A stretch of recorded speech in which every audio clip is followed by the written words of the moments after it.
Boa noite, tudo certinho? Eu aprendi a falar tudo certinho com um amigo. Eu tenho um amigo que se chama Valmir e ele sempre falava tudo certinho, né? Eu aprendi e agora é mania.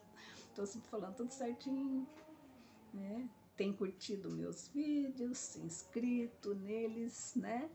Para eu não precisar ficar mandando toda vez, ficar mandando recadinho, já chega mais depressa. Quando eu mandar, já chegou aí para você.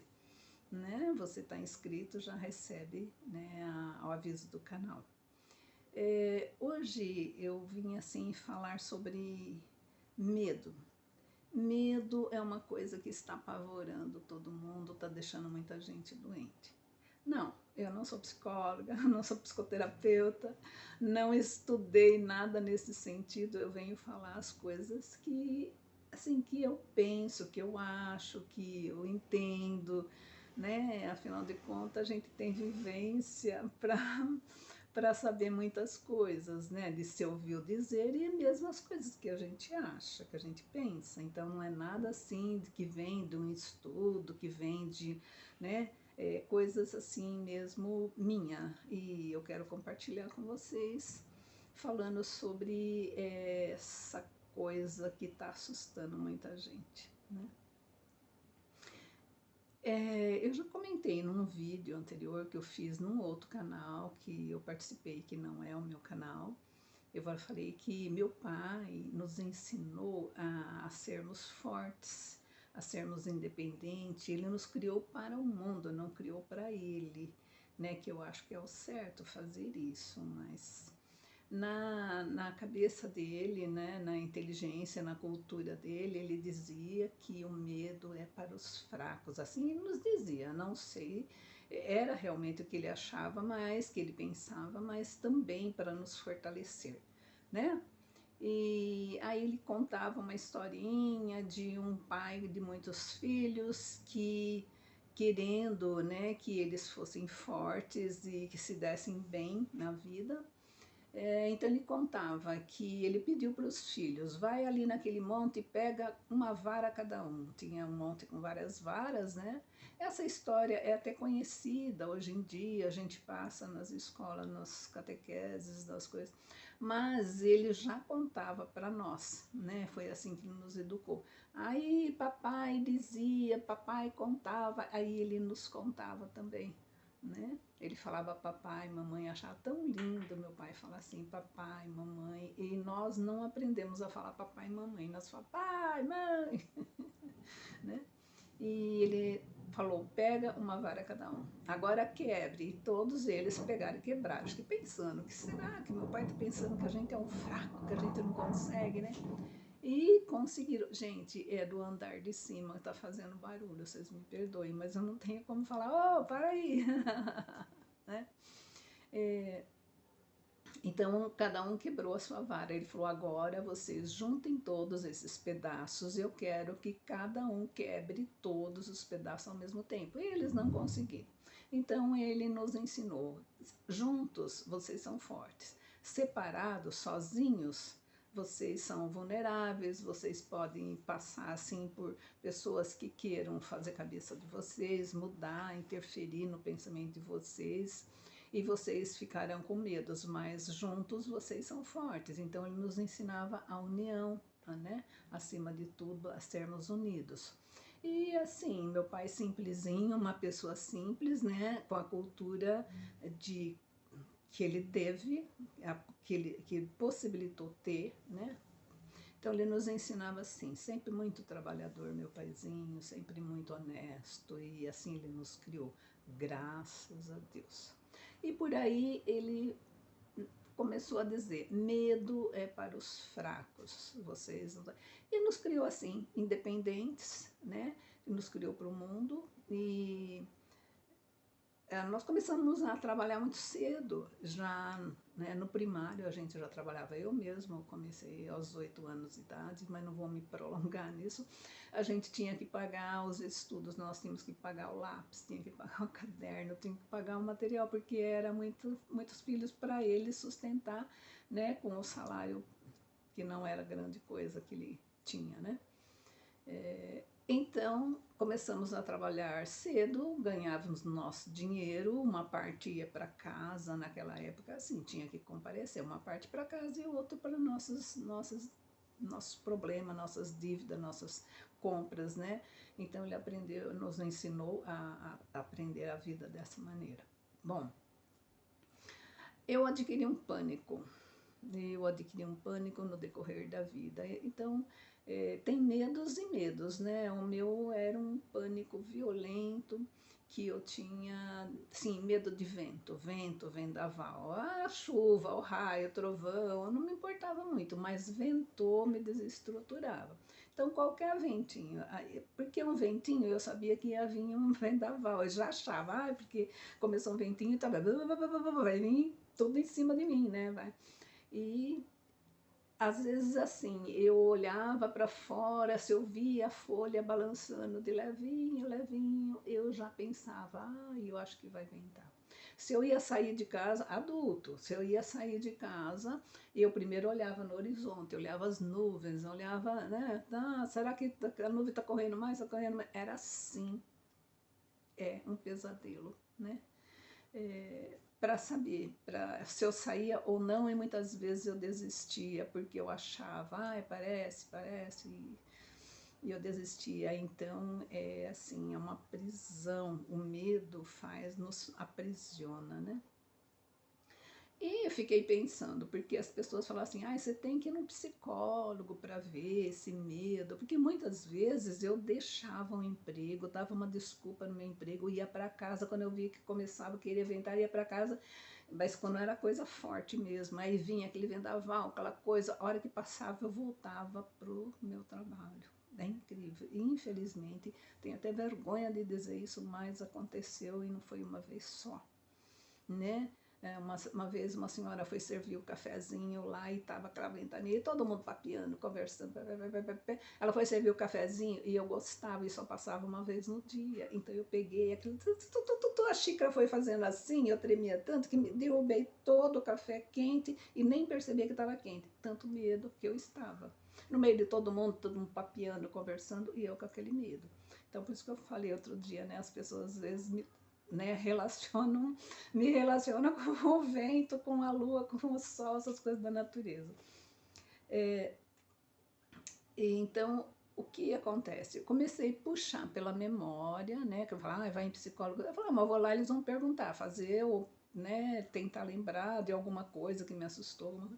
Então, puxando pela memória, eu me lembrei eu lembrei-me que aos 3 anos de idade, né? Eu tinha 3 anos, nós morávamos numa fazenda próximo da cidade que eu moro hoje, um pouco próximo, não tão próximo, né? E nós morávamos e um certo dia eu estava no quintal, à frente da casa, existia um quintal muito grande, um espaço muito grande, né? Aberto, se bem que para criança tudo é muito grande, vai ver que nem era tão grande, mas eu estava a mais ou menos uns 50 metros da porta de casa, eu acredito, uns 50 metros. E de repente eu brincando ali, porque eu me entretia sozinha, eu sempre brincava sozinha, não procurava as coleguinhas, coisa e tal, quando na minha infância, né? Sempre sozinha. E então eu sentei ali no chão, no meio da terra, tinha terra, porque era terra, né? A frente da casa era tudo terra. Sentei e comecei a brincar com os pedregulhos, com os pauzinhos, uns raminhos, um matinho que tinha ali por perto. Sentei ali, pus no meio das perninhas assim e fiquei brincando com aquilo, entretida, longe, pensando, sonhando, sem, sabe Deus o que eu pensava, né? Aí, de repente, começou um vento, e aquilo fazia aqueles redemoinhos, sabe? Aqueles redemoinhos que vinha, fazia aquelas rodas, ia subindo, aí começou a vir até um pouquinho de terra para cima de mim, assim, para o meu cabelo, no olho, eu limpei. No que eu olhei longe, assim, que eu olhei, e vinha um cabrito na minha direção, mas o cabrito corria, a hora que eu olhei, ele vinha bem de longe, eu percebi, é um cabrito, né? Porque a gente, criancinha de fazenda, assim que mora em fazenda, esses lugares de sítio, fazenda, conhece os bichos, né? Então eu sabia que era um cabrito, mas ele vinha numa velocidade, mas numa velocidade. Aí eu levantei e corri de medo do cabrito, corri para casa. Aí de repente começou aquele espingo grosso, batia nas minhas costas, na minha cabeça, chegava a doer. Sabe se Deus se tinha alguma pedrinha ali, né, algum granizo, alguma coisa, porque doía, aquele espingo grosso e aquele vento, aquela terra que levantava. Olhei para trás e o cabrito vinha, que vinha, que vinha, que vinha. E eu ia que ia, que ia, que... Cheguei, mas eu corria com aquelas perninhas gordinhas, né? Porque eu sempre fui assim, meio cheinha. Aí a hora que eu cheguei na porta de casa, eu precisei subir de gatinho, né? Gatinhando assim, eu precisei subir. Eu andava, mas ali era 2 degraus, meio, um pouquinho meio alto, né? Para subir na casa, era 2 degraus de tijolo, que tinha assim, tijolo colado ali, não lembro muito bem, mas sei que era, era de tijolo, para subir assim, para entrar na porta de casa. No que eu entrei, o cabrito passou por cima da minha cabeça e entrou primeiro, ele chegou primeiro que eu, e aquilo, aquele medo que eu estava. Aí eu percebi que o cabrito, na verdade, não estava correndo para mim, ele estava correndo para casa. Cabrito tem medo de chuva. Aí que eu aprendi que cabrito tem medo de chuva. Acho que me falaram muito sobre isso, né? Cabrito tem medo de chuva. Aí ele entrou, eu entrei e a porta ficou aberta da sala. Aí começou a ventar forte dentro de casa, que aquilo parece que virava, sabe, fazia assim dentro de casa as coisas. Começou a cair os quadros da parede. Desculpa. Começou a cair os quadros da parede. E aquilo me assustava ainda mais, né? Os quadros caindo, porque o vento entrava e começou a girar lá dentro. Aí eu lembro que tinha um quadro da Santa Ceia, tinha um quadro do Anjo da Guarda, né? O Anjo da Guarda que tinha 2 criancinhas na frente e o anjo atrás, e tinha um quadro de Santa Isabel, que ela estava assim com as mãos assim, segurando um avental cheio de flores. Eu me lembro muito bem desses 3 quadros que caiu.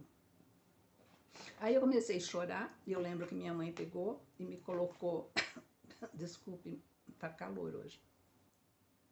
Minha mãe me colocou assim de frente com um guarda-roupa de verniz escuro, né? E abriu uma gaveta embaixo do guarda-roupa, assim no final, embaixo tinha uma gaveta grande que pegava toda a extensão do guarda-roupa. Para mim era grande, mas devia ser um guarda-roupa pequeno, né? Porque provavelmente era um guarda-roupa pequeno, porque nós não tínhamos posses para comprar grandes coisas. E abriu a gaveta e ali estava cheio de manuscrito. Eram livros, tamanho de um caderno desses caderno grande. Era um livro. E conforme eu abri o livro, o vento começou a entrar dentro da gaveta e começou a mexer com as folhas e começou a desgrudar. Era tão forte que começou a desgrudar e aquelas folhas saíam voando. As folhas saíam voando e começavam a voar pela casa. E eu fiquei ali, né? Então, eu acredito que o meu medo pode ter vindo desse susto que eu tomei. Mas eu nunca soube se é ou não, porque hoje já não tenho assim tanto medo, mas ainda tenho. Ainda fico assustado com o vento, sim. Se eu estiver dormindo, não dá para entender. Se eu estiver dormindo, que começa uma brisa meio forte lá fora, eu acordo, levanto e vou olhar. Daí eu já tranco todos os vidros, tranco tudo, porque eu fico com medo. Aí eu tranco, mas fico espiando, tranco e fico espiando, né? E já não tenho assim aquele desespero tão grande, mas ainda se eu acordo e vejo que o negócio é feio, que o tempo é feio, eu me troco, né? Já tiro pijaminha, já me troco, pego a bolsa, sento ali e fico esperando com a bolsa no colo, esperando como se eu tivesse que sair correndo a qualquer momento. Eu não sei, não entendo essas coisas, são coisas que a gente não entende, né? E dá a impressão que tem que fugir dali. E Hoje também, se é durante o dia e eu não estiver adequadamente para ir para a rua, eu ainda me troco de roupa e fico ali. Eu não pego a bolsa, mas eu olho para fora e olho para a bolsa, olho para fora, olho para a bolsa. Mas já não é assim tanto. Eu acho que também porque, né, é mais difícil hoje dar aqueles vendavais, aqueles com muita força, né? E, e quando minha mãe me colocou de frente ali para a gaveta, é porque era assim que eu parava de chorar, porque eu sempre fui muito chorona, né? Eu chorava muito. E do nada, simplesmente dava a impressão que tinha uma mágoa, uma angústia dentro de mim e eu chorava. E ela me punha para me entretia com alguma coisa, então eu parava. Aí, só que se eu lembrava, eu voltava a chorar, mas aí eu esquecia de novo e parava. É uma coisa de outro mundo falar um negócio desse, né? E certa vez, né, um outro episódio, uma outra ocasião, eu também chorava muito, porque eu queria ir atrás dela, do meu pai, e ela me trazia de volta, ela levava, eu chorava, ela me trazia de volta, eu chorava. Aí ela me colocou em cima de uma cadeira, porque eu era pequenininha, né? Ela me colocou em cima de uma cadeira, abriu o guarda-louça. Sabe aqueles guarda-louça que usava? A parte de baixo, assim, é madeira, né? Fechada. E a parte de cima, como se tivesse, assim, era de vidro. E ali é onde que se guardava copo, xícara, pires, essas coisas. Aí ela colocava eu ali de frente, abria o vidro e deixava eu ali. Ali eu ficava brincando, brincando, mexendo, guardando os pires, montoava, desmontoava, montoava, desmontoava. Acho que é por isso que eu sou fissurada hoje com a arrumação de casa. Não é nada moderno, nada combina com nada, como eu disse no outro vídeo. Mas eu me passo, eu adoro, gosto muito. Cozinha não é meu forte, mas a casa tá sempre limpinha, sempre arrumadinha. Então eu fiquei ali horas e horas e horas e horas, talvez eu tenha passado muitas horas ali na frente, até esquecia de chorar, ficava brincando, então coisas que me distraem. E eu penso, será que o medo não é assim? A gente tem que distrair para esquecer, para sair um pouco desse medo, né? Talvez fosse isso. Assim, eu penso, talvez, né, se as pessoas que têm medo distraíssem um pouco a memória, procurasse se, né, fazer alguma coisa, talvez melhore, né? E, então, eu acho que é dessa maneira que eu penso. Só que o medo de hoje é um outro tipo de medo que as pessoas têm. Tem muita gente com medo hoje. Pessoas que eram, né, fortes, saudáveis, hoje estão temerosos.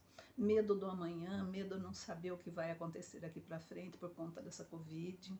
Né, pessoas que sustentavam a casa, que tinham uma renda até boa, né? Hoje já não consegue mais manter o lar. Muitas pessoas caem na humilhação de ter que pedir ou depender de ajuda de ONGs, coisa e tal, pessoas que tinham, né, que tinham um trabalho, que tinham uma vida normal. Então tá muito difícil. E isso causa medo nas pessoas, né? E onde elas se encolhem, onde elas ficam pensativas. E crianças, né, que não estão indo para a escola, não estão tendo instrução, e aqueles que estavam na escola que não estão podendo ir, né, por conta também desse problema do vírus, vai perdendo aquela vontade, vai ficando assim, desmotivada, né? E a gente sabe que não pode mesmo, não é aconselhável ir agora, principalmente assim, se a escola não comporta as necessidades que tem no momento para a criança poder estudar. Né? As crianças não estão vacinadas ainda, os professores estão, mas nós estamos aí com Delta pela frente. Não sabemos o que vai ser, como vai ser, está melhorando? Sim, mas na impressão que a hora que está melhorando, de repente também algumas novidades que aparecem e nós acreditamos sim que tudo vai melhorar. E se Deus quiser, vai melhorar.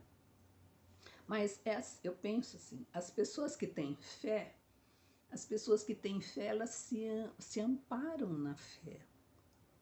Né? Pessoas que têm fé, que têm uma religiosidade, elas confiam no seu Deus, e cada um, né, ou algumas pessoas têm um Deus, ainda que a gente sabe que é todo o mesmo Deus, cada um tem uma denominação, uma fé, eu respeito todas, e eu acho que desde que haja amor no coração, fraternidade, é isso que importa, né? Não adianta a pessoa dizer, sou fervorosíssima e não fazer o bem e não amar. Eu acho que o amor é que move o mundo, né? Que move os corações, a caridade, né? Então eu penso assim, eu nunca fui radical em nada. Nunca fui radical. Eu sou radical nisso. Não, sempre tenho lá minhas ressalvas e eu acho que ninguém é o dono absoluto da verdade, né? Então como toda família sempre tem alguma coisinha, né? Eu acredito também que eu acho que dá para entender. E então, o que eu penso? Que os que amam, os que têm fé, não que amam, os que têm fé, eles se ancoram nessa fé, eles têm assim mais força, eles buscam ou jogam a responsabilidade e o seu amanhã nas costas de alguém que vai conseguir resolver tudo, né? Esse alguém superior, esse ente superior. E as pessoas que não, eu acredito, as pessoas que não têm fé, eu acredito que sofrem mais, né? Elas sofrem mais. Eu penso, não sei porque eu tenho minha fé, mas eu penso que assim, é mais ou menos assim, baseado no funeral, né? Que a gente fala, as pessoas, uns vão lá, choram, param, né? Outros chegam, se desesperam diante de um funeral, de um parente ou de algum conhecido. Vamos dizer assim, que aqueles que amaram, que estiveram presentes com aquele ente querido, eles têm assim um choro de saudade, de lembranças boas e da ausência. Mas aqueles que estiveram ausentes, que não se preocuparam achando que tinha a vida toda para resolver os seus perrengues, a vida toda para poder amar o outro, para poder se preocupar, para visitar, para, sei lá, né? Tem pessoas que só pensam em trabalhar, mas não trabalhar porque tem a necessidade, mas trabalhar para são fissurados. Amanhã ou depois eu vou descansar, eu vou viver para mim e amanhã eu vou pensar nas outras coisas. Hoje eu tenho que ter 3 empregos, tenho que ter horário duplo, tenho que fazer acontecer. Sim, eu acho que trabalhar é bom, né, faz bem, enobrece, mas nós temos também que nos preocupar conosco e com as pessoas que a gente ama. Então, aqueles que estiveram ausentes por um motivo ou outro, é aqueles que se desesperam, né, no remorso, já não é um choro de arrependimento, porque arrepender é uma coisa, agora remorso é outra coisa. Né? Você chorar num arrependimento é uma coisa, você chorar de remorso é outra, mais ou menos baseado assim no que aconteceu com Pedro e Judas Iscariotes. Pedro, ele, né, renegou Jesus e por 3 vezes, mas ele se arrependeu e voltou atrás e retomou. Agora Judas não, Judas ele não se arrependeu e é por isso que ele não se arrependendo, ele vai e se enforca, porque ele não aceita, é um remorso que ele teve, né? Eu penso mais ou menos eu penso assim. Então, o que eu posso dizer do medo? Eu não tenho instrução para aconselhar, ou eu estou apenas, é um simples diálogo, né? Nós não podemos deixar que esse medo cresça dentro da gente. Porque tem gente que coloca o medo assim em letras garrafais, né? E a esperança, aquelas letras tão pitititica, mas tão pitititica que nem com lente, com óculos, às vezes a gente não consegue. Sabe aquela que vem na bula ou então nos contratos? Você vai assinar um contrato tudo bonito, dá para você ler, mas de repente vem aquela letrinha. Aí toma cuidado, que aquela letrinha pequenininha lá é um perigo. Né? Toma cuidado com as letrinhas pequenininhas. Então eles escrevem a esperança com aquela letrinha pitititica e o medo, aquelas letras enormes, tipo, parece que tá gritando, o medo tá gritando, né? E por quê? Porque nós temos que ter esperança. A vida é isso, é viver o hoje e a esperança do amanhã. Porque o hoje nós temos ele de concreto, até um certo momento, né, nós temos de concreto. Agora, o amanhã não, o amanhã é esperança. Então, nós temos que ter esperança no amanhã. Por quê? Porque nós não estamos sozinhos. Nós não estamos sozinhos. E no amanhã, tudo se renova. É o que eu penso, né? No amanhã, tudo vai ficar lindo, maravilhoso. Tá bom? O que eu tinha para falar para você. Até. Tchau.